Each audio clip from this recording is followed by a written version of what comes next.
பேசுறேன். தலை Christmas celebration பண்ணலாம். ஆமா, பொண்ணுக்கு நீங்க என்ன செய்ய போறீங்கன்ட்டு நீங்க சொன்னா கொஞ்சம் நல்லா இருக்கும். அப்பதான் என் மகன் கிட்ட எல்லாம் சொல்லலாம், பேச முடியும். பொண்ணுக்கு நீங்க என்ன கேக்குறீங்க?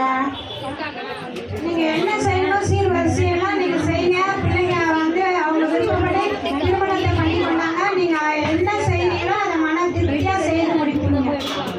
செய்யறேங்க. நீங்க வாங்க, கவலைப்படாதீங்க.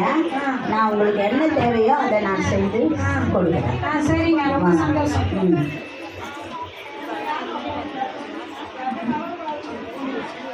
மாப்பிள்ளை வீட்டுக்காரவங்க தாம்மா பேசினாங்க. அவங்க என்ன பண்ணுறாங்கன்னா, அவங்க வரதட்சணையா பொண்ணுக்கு என்ன செய்ய போறீங்க, பொண்ணு தலை கிறிஸ்மஸ் இது, அதனால நீங்கள் என்ன செய்ய போறீங்கன்ட்டு கேட்குறாங்க. அவங்க சீர் செய்ய போது